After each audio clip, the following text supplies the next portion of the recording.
तो जय हिंद छात्रों, आपका स्वागत है आज के इस वीडियो पर। और आज के इस वीडियो में बोर्ड परीक्षा पूर्व अभ्यास प्रश्न पत्र देखिए। यहाँ पे विषय आपका हिंदी का, यहाँ पे देखिए सेट बाका आपका कंप्लीट आपका पेपर, साथ में इसका हर एक क्वेश्चन टोटल इसमें आपके देखिए। समय की बात करूं 3 घंटा है पेपर का और पूर्णांक आपका 75 अंक का है। टोटल क्वेश्चन आपके इसमें 23 है और मैं आपको आज के इस वीडियो में कंप्लीट आपका ऑथेंटिक सॉल्यूशन 23 तक के आंसर, 1 से लेकर आपके 23 तक के पूरे आंसर आपको बताने वाला हूं। देखिए ये पूरा पेपर है, आपको पेपर ऑलरेडी आपको मिल जाएगा, टेंशन मत लीजिए। बस आपको यहाँ पे सॉल्यूशन आपको रेडी करना है। तो देखिए 23 क्वेश्चन आपके हैं और हर एक क्वेश्चन का मेरे पास यहाँ पे देखिए लिखित आपका कॉपी पर लिखा हुआ आपका आंसर है।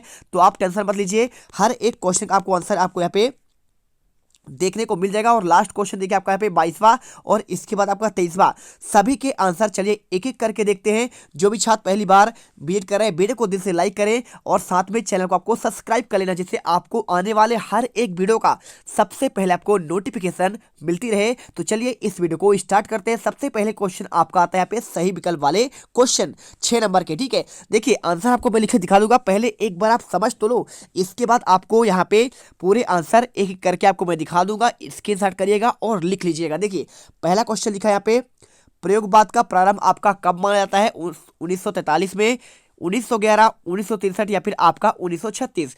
तो आपको यहाँ पे आंसर देखिए 1943 आपको यहाँ पे लगाना है। 43 बोलिए फिर 43 बोलिए, कोई दिक्कत नहीं है। और इसके बाद सेकेंड क्वेश्चन, कृष्ण की संगति में रहकर उनके प्रेम से कौन यहाँ पे अछूते रहे? ब्रजवासी, उद्धव, गोपिया या फिर अक्रूर। देखिए अगर मैं बात करूं, उनके साथ हमेशा उद्धव रहते थे, तो आपका यहाँ पे आंसर ब नंबर होगा, ये अछूते रहे थे। इसके बाद तीसरा क्वेश्चन, विभावानुभाव व्यभिचारी भाव की संयोगादृश निष्पत्ति, यह परिभाषा किसने दी थी? आचार्य विश्वनाथ ने या फिर आपका यहाँ पे मम्मट ने, जगन्नाथ ने, फिर भरत मुनि ने। तो देखिए भरत मुनि का आपका यहाँ पे ये आपका क्या है, परिभाषा है। और अगर विश्वनाथ की बात करें तो काव्य की आपका यहाँ पे अलग हो जाएगा इनका। ठीक है, और इसके बाद देखिए जगन्नाथ का भी आपका यहाँ पे अलग है। ठीक है, तो आप इनका आपको जानते ही होंगे। चलिए इसके बाद क्वेश्चन देखिए आपका चौथा क्वेश्चन लिखा है, जिन शब्दों में मूल शब्दों से मिलकर समास बना होता है उसे क्या कहते हैं? देखिए मूल शब्दों से मिलकर आपका जो समास बनता है, तो आपको सिंपल तरीके से आपको यहाँ पे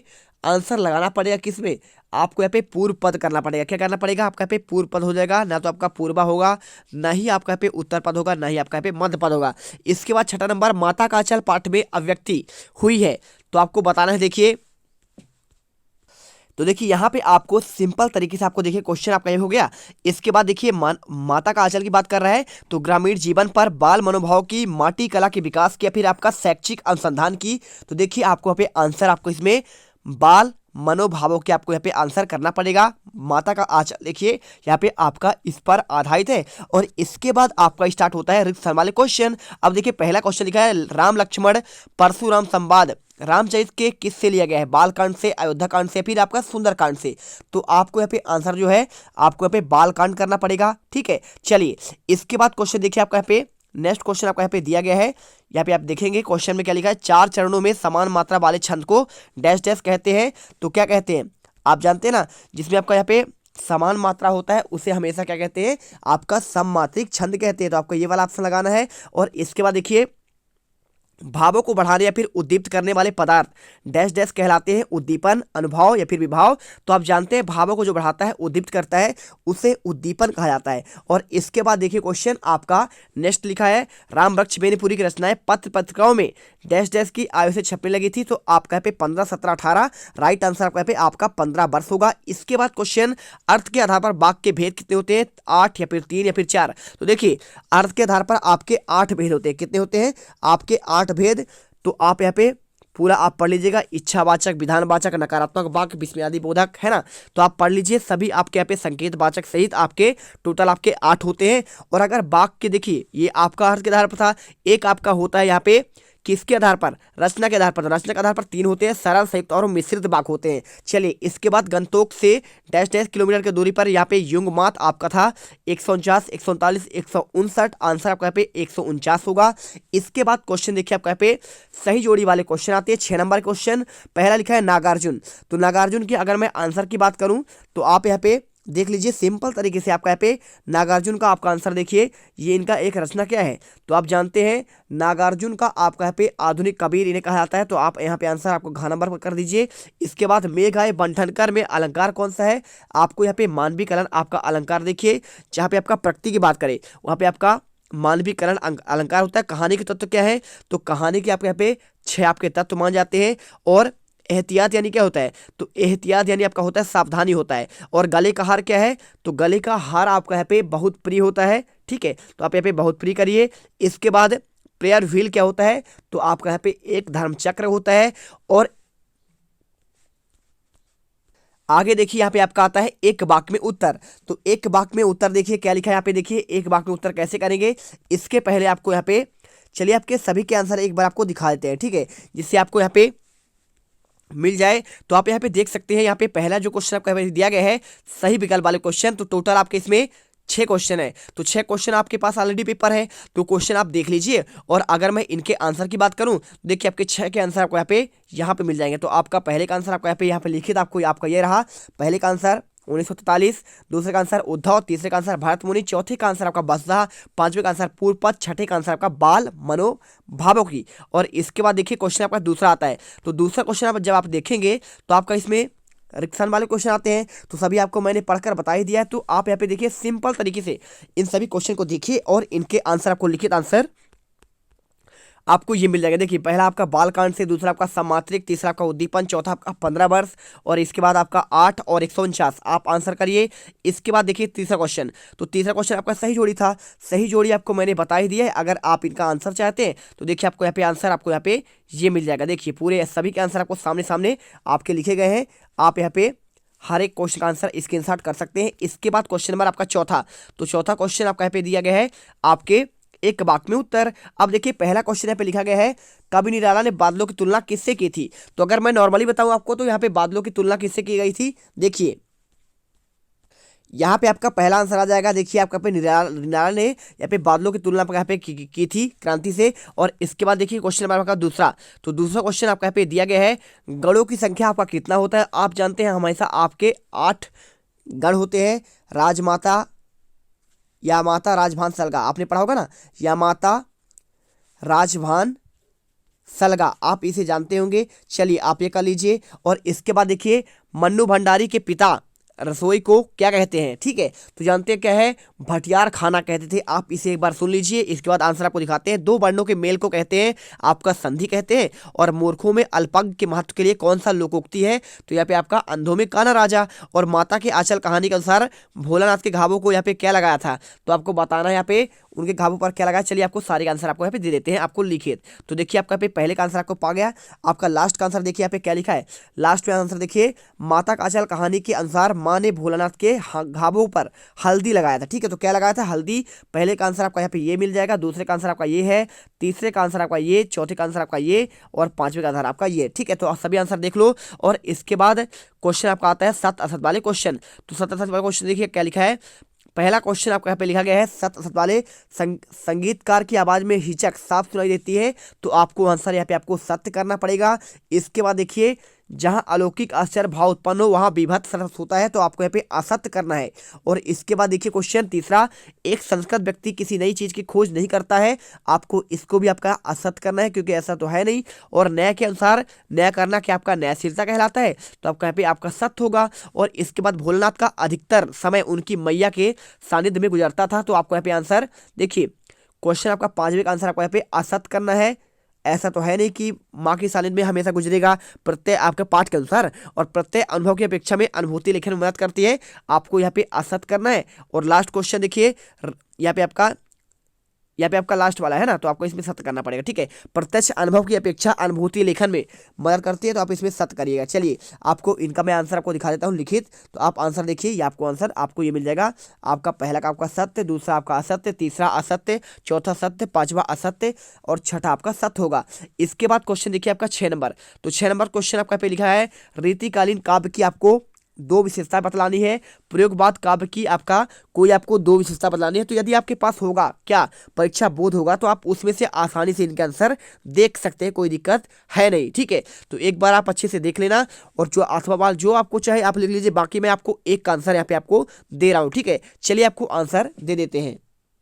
तो देखिए आपको पे प्रयोगवाद के आपको दो विशेषताएं आपको यहाँ से मिल जाएगा। पहला देखिए प्रयोग के आधार पर एवं नवीन बिंबों का आपका युक्त रचना होती है, और दूसरा पॉइंट आपको मानसिक सृष्टि के लिए आपको यहाँ पे कविता का रचना प्रदान करते हैं। और इसके बाद क्वेश्चन 7वां, यहाँ पे देखिए दो रचना आपको लिखना है सूरदास का, या फिर आपका इसमें क्वेश्चन देख लीजिए पहले एक बार, कोई दिक्कत है नहीं। यहाँ पे क्वेश्चन आप देख सकते हैं, क्वेश्चन 7वां सूरदास या फिर आपका जयशंकर में, तो आपको जो अच्छा लगे कर लीजिए, लेकिन आपको मैं यहाँ पे सूरदास का आंसर बता दूंगा। साथ में आपको यहाँ पे 8वां क्वेश्चन, गोपियों के अनुसार राजा का क्या धर्म होना चाहिए, और राम लक्ष्मण परशुराम संवाद के आधार पर लक्ष्मण की कोई आपका दो विशेषताएं बतलानी है। चलिए आपको इसका आंसर यहाँ पे आपको दिखा देते हैं। ठीक है, तो देखिए यहाँ पे आपको क्वेश्चन 7वें का आंसर सूरदास की आपका पे दो रचनाएं हैं, सूरसागर यहाँ पे सुरसारावली, तीसरा कला पक्ष यहाँ पे मिल जाएगा, और साथ में आपका पे भाव पक्ष। ठीक है, तो आप इनका कर लीजिए। इसके बाद क्वेश्चन 8वां, यहाँ पे देखिए राजा का धर्म क्या होता है, तो आपका पे गोपियों के अनुसार राजा का धर्म प्रजा को अन्याय से बचाना एवं प्रजा के हित में चिंता करना आपका राजधर्म होता है।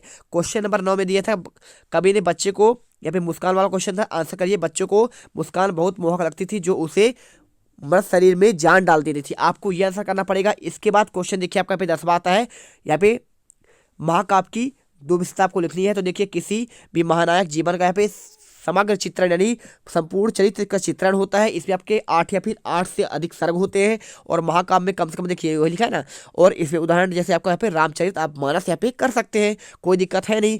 आप क्वेश्चन देख लीजिए पहले एक बार, और क्वेश्चन देखेंगे तो आपको यहाँ पे क्वेश्चन देखिए, क्वेश्चन आपका ये रहा, क्वेश्चन आपका 10वां यहाँ पे महाकाव्य या फिर आपको विभाव और अनुभव में आपको अंतर करना था।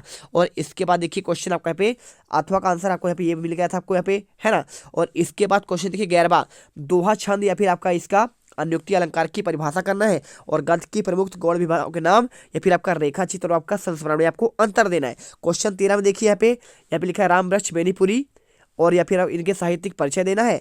और या फिर आपका देखिए क्वेश्चन यहाँ पे 14, मूर्ति पर सरकंडे का चश्मा उम्मीद जगाता है, और बाल गोविंद भगत के पाठ के आधार पर यहाँ पे गायन की आपका विशेषता बदलानी है। 14 तक का आंसर आपको देते हैं, तो देखिए क्वेश्चन का आंसर आपको यहाँ पे ये मिल जाएगा। ठीक है, देखिए ये रहा क्वेश्चन 11, दोहा के बारे में आपको परिभाषा और उसका आपका यहाँ पे उदाहरण देना है। तो आप यहाँ पे लिख दीजिए समासिक छंद है, इसके पहले और तीसरे चरण पर 13-13 आपका यहाँ पे मात्रा होती है, और दूसरे और चौथे पर आपका 11-11 मात्राएं होती है। और यहाँ पे काल करे सो आज कर, आज करे सो अब, पल में परलय होएगी, बहुरी करेगा कब, आपका ये उदाहरण हो जाएगा। इसके बाद 12वां क्वेश्चन, गद्य की प्रमुख विधाएं कौन कौन सा है, तो आप यहाँ पे आंसर देख लीजिए, निबंध, डायरी, गद्य काव्य, यात्रा वृत्तांत, पत्र, आलोचना, भेंटकर्ता, रिपोर्टर। ठीक है, रिपोर्टार्ज, आप यहाँ पे आंसर कर लीजिए।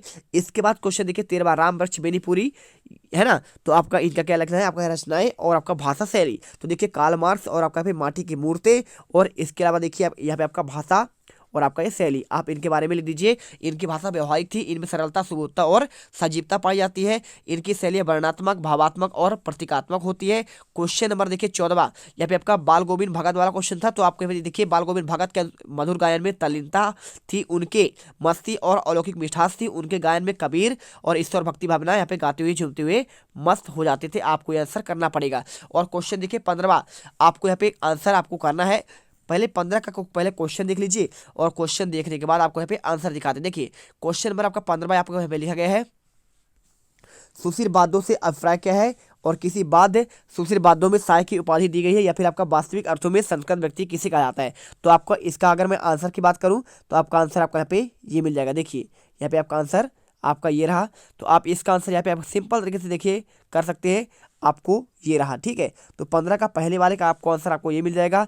इसके बाद आपका देखिए 16वें क्वेश्चन, है ना, तो आपका 16वां क्वेश्चन आपको जो दिया गया है, आपको ये दिया गया है, देख लीजिए ये क्वेश्चन 16 में आपको दिया गया है, निम्नलिखित से आपको एक शब्द बनाना है जो कम बात लोगों द्वारा सुनी गई हो और कम खर्च करने वाला हो, या फिर आपका मुहावरे का अर्थ बताना है, इतिश्री यानी प्रारंभ होना, टेढ़ी खीरी होना यानी कोई बात आपका यहाँ पे ना मानना। ठीक है, चलिए इसके बाद देखिए क्वेश्चन आपको आंसर दिखाता हूं मैं। क्वेश्चन नंबर 17 देखिए, बच्चे माता पिता के प्रति अपने प्रेम को कैसे अभिव्यक्त करते हैं, और कभी श्वेत कभी रंगीन पताकाओं का फहराना किन किन अलग अवसरों पर संकेत होता है।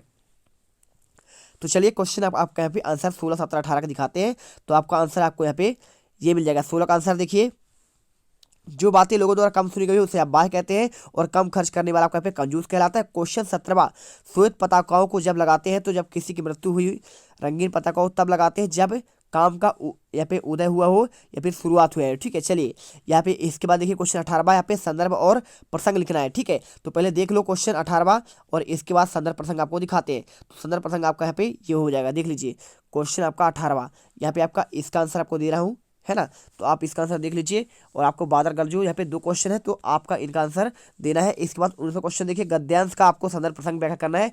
12 वाला है, फिर काशी आपका संस्कृति की पाठशाला है। चलिए आपको आंसर इनका दिखाते हैं। ठीक है, तो आपका आंसर आपका यहाँ पे ये मिल जाएगा क्वेश्चन संदर्भ प्रसंग। देखिए हमारी पाठ्य पुस्तक राम लक्ष्मण संवाद से लिए है, पहले वाले का आंसर। इसके रचयिता तुलसीदास है। प्रसंग आपको यहाँ पे ये लिखा हुआ है। ठीक है, सीता के स्वयंवर के समय शिव धनुष टूटने की सूचना प्राप्त पाती सकुशल कोर्ट से बाहर उठे थे, और इसके बाद आपका भावार्थ आपको यहाँ पे ये लिख देना है। ठीक है, चलिए लिख दीजिए, यहाँ पे लिखा है परशुराम कुल देखकर राम थोड़े यहाँ पे है नाथ, शिव धनुष को तोड़ने वाला आपका कोई आपका सेवक हो सकता है। ठीक है, तो आप आंसर यहाँ पे ये कर दो। इसके बाद क्वेश्चन आपका पे दिया है 19वां आपका यहाँ पे गद्यांश का आपका संदर्भ प्रसंग। तो इस पंक्ति में हमारे पाठ्य पुस्तक क्षितिज भाग 2 के यहाँ पे रचयिता आपका स्वयं प्रकाश है, और प्रसंग आपका यहाँ पे ये लिखा गया है, साथ में आपका यहाँ पे व्याख्या आपको यहाँ पे पूरा आपको लिख दिया गया है। इसके बाद क्वेश्चन देखिए आपका यहाँ पे आपका अगला आता है 20वां, यहाँ पे आपको अनुच्छेद लिखना है समय का सदुपयोग का। तो आप यहाँ पे समय के सदुपयोग का पूरा यहाँ पे आपका एक लिख देना है। इसके बाद देखिए क्वेश्चन 21 आपको यहाँ पे आता है अपठित गद्यांश, शीर्षक बताना है आपको हिमालय होगा, और आपका यहाँ पे इनका आंसर देखिए आपका ये हो जाएगा। तो पहले क्वेश्चन देख लीजिए और क्वेश्चन के बाद आपको आप आगे दिखाते हैं। ठीक है, तो ये रहा क्वेश्चन आपका यहाँ पे, इसका आपको शीर्षक बताना था, स्मृतियों के आहट के क्या अनुभव होता है, और उपयुक्त काव्यांश का भावार्थ आपको यहाँ पे लिखना पड़ेगा। और या फिर आप चाहो तो यहाँ पे देखिए आपका इसका आंसर तो मैंने आपको दे ही दिया है, समय का सदुपयोग का विज्ञापन किसे कहते हैं, विज्ञापन तैयार करने के लिए किन बातों का विशेष ध्यान रखना चाहिए, आप इसका भी आंसर कर सकते हैं।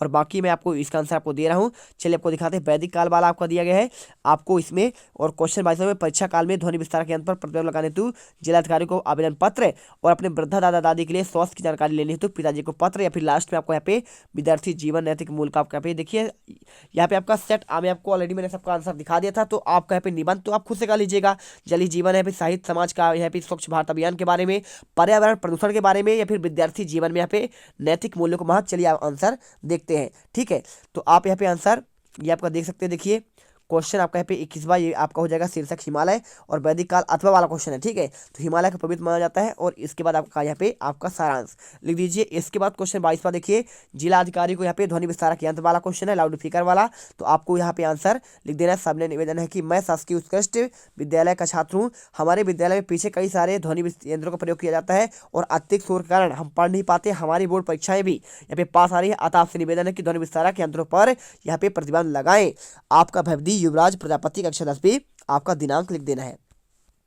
इसके बाद देखिए लास्ट क्वेश्चन आपका निबंध था, तो आप उसको कर लीजिए। हमने आपको देखिए एक एक क्वेश्चन का आपको आंसर हमने आपको प्रोवाइड करा दिया है, तो एक बार अच्छे से आप यहाँ पे देख लो। ये सारे पहले का आंसर, और इसके बाद आपका यहाँ पे दूसरे का आंसर आपको यहाँ पे ये है, इसके आंसर करते जाओ। तीसरे का आंसर हो जाएगा ये, और इसके बाद आपका चौथे का आंसर पूरा आपको यहाँ पे दिया गया है। इसके बाद आपका 5वें 7 वाले क्वेश्चन, और इसके बाद क्वेश्चन 6 का आंसर आपका ये दिया गया है। 7वें का आंसर, 8वें का, 9वें का, 10वां, और इसके बाद आपका ये 11वां, और ये आपका 12वां, 13वां, और इसके बाद आपका 14वां आपका यहाँ पे ये हो जाएगा, 15वां, 16वां, 17वां, 18वां, और आपका यहाँ पे 19वां आपका यहाँ पे यही स्टार्ट होगा। और इसके बाद संदर्भ प्रसंग व्याख्या, और इसके बाद आपका 20वां आपका यहाँ पे समय का सदुपयोग का अनुच्छेद, और इसके बाद 21 का यहाँ पे आपका अपठित गद्यांश का आपका शीर्षक, और इसके बाद आपका 22वां आपको यहाँ पे एक आपको लेटर, और लास्ट आप यहाँ पे क्या निबंध तो कर ही लिए, कोई दिक्कत है नहीं उसमें। आपके पास यहाँ पे ऑलरेडी यहाँ पे आपका लिखा हुआ होगा, पहले ही आप यहाँ पे तैयार कर चुके होंगे। ठीक है, चलिए तो मिलते हैं एक नेक्स्ट वीडियो पर, और उस वीडियो में आपको यहाँ पे अभी आपको अंग्रेजी का, साथ में आपको यहाँ पे गणित का भी आंसर को मिल जाएगा। जय हिंद, जय भारत।